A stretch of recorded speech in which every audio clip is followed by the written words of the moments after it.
Hello and welcome. Is it a Wednesday? Probably not. It's probably a Sunday. I'm trying to give you these Ork releases as quick as I possibly can. Yesterday was Saturday and I wasn't able to go and get this box set yesterday, so I've done it the day after, and that was due to the weather.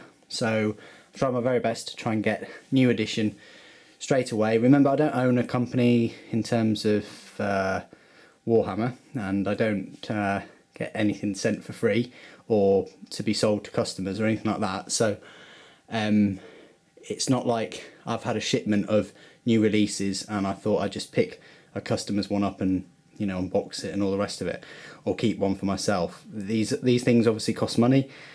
Go out and buy them, and then I thought, I've got a YouTube channel, so I'll share it with all of you, with the rest of you. So without further ado, because I do know that I talk a lot, but this is the new box set of the Ork Meganobz.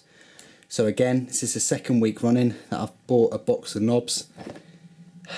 Probably the only time in my life I would do such a thing. But either way, it will set you back. A box of Meganobz will set you back £38. It's a lot of money considering the old ones were metal or pewter or zinc, whatever you want to call them, and they were, I think, £8 or £10. I believe they're about £8. They were metal, so back in the day it cost you about 24 quid. So there is a 14 quid markup, but there's a lot more options, and you get a little dude there which is worth 30 quid in itself. But anyway, the box set obviously costs 38 quid.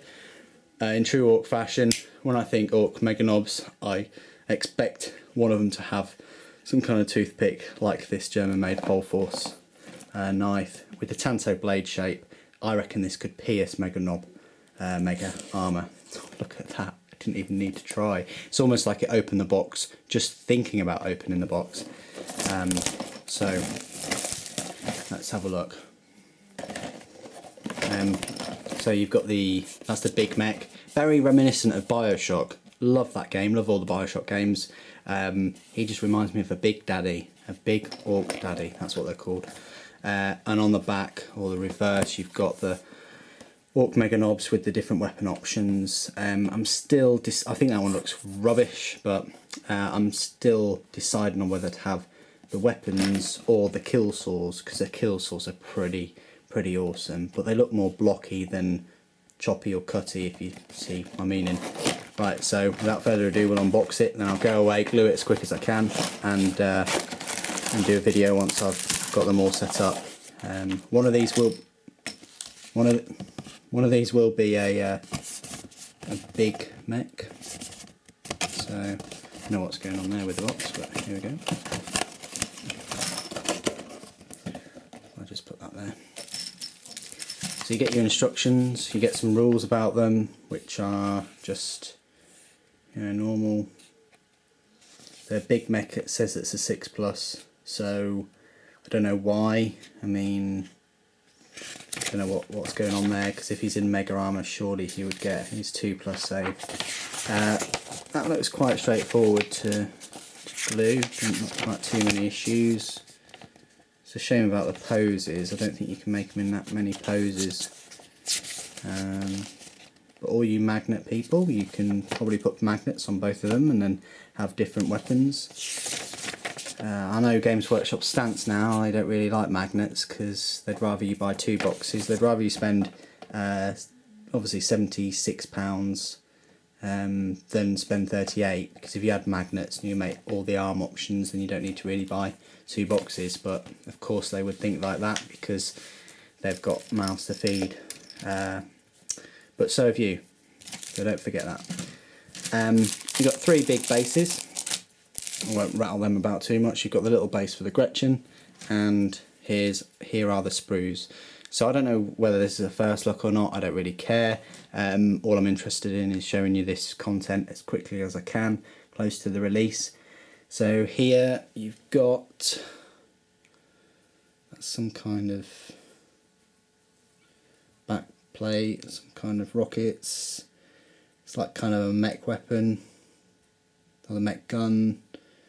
You've got a shooter and a scorcher, another shooter, another part for the shooter stick bomb launcher. You've got a face or helmet there, head, got some rockets, pointy bit. There's the big daddy face. There's the mech. Not a huge fan of that. Part of a Mega Armour knob. Why is it whenever you start doing a video, your body thinks, right, now's the time to sneeze? Anyway, you got like the Gretchen with this little squig. He's got this tube attached to him. That's kind of like their blowtorch. Maybe he's kind of like some kind of rare hybrid fire squig. That'd be cool on Battlefield, wouldn't it? If you just, instead of a blowtorch, you carried a little squig around with a tube. You got this part of the teleport blaster. I believe that's the weapon. I don't think it is a custom force field. I think it's the teleporter, where it can beam enemies really high up in the air so they just fall and die, or it just teleports them into a solid object such as like a cliff. That'd be hilarious, and obviously instant death.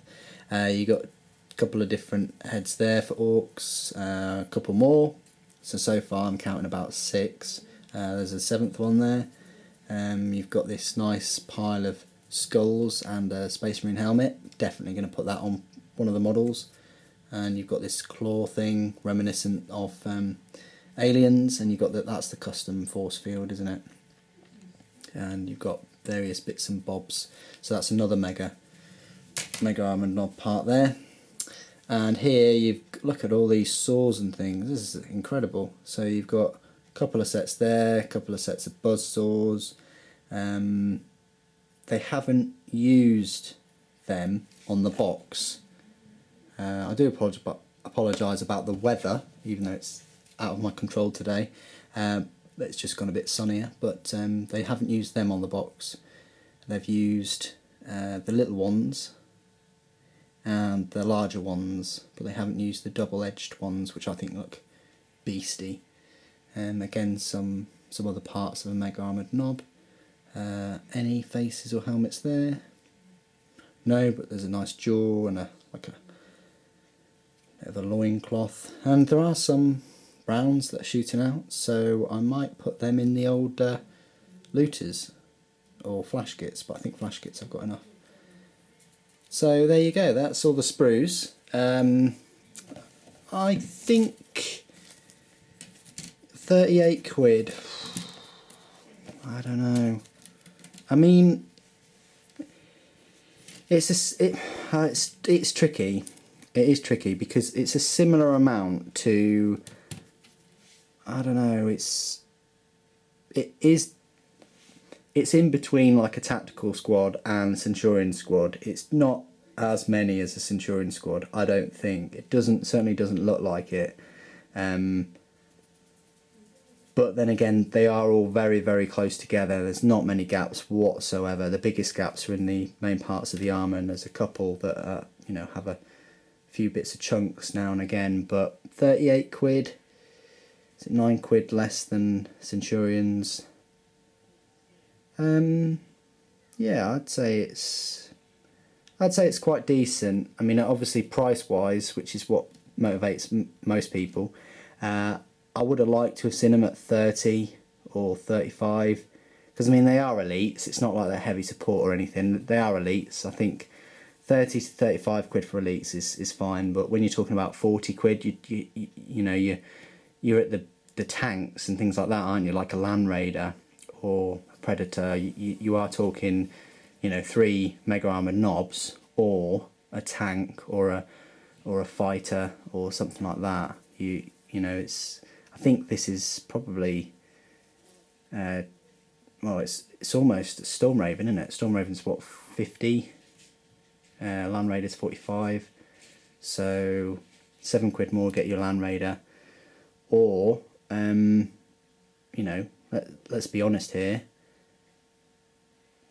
£32 more would get you a Stomper. And think how big a Stomper is. But anyway, that's the sprues. I'm going to go away, quickly make them, and show you what they look like built.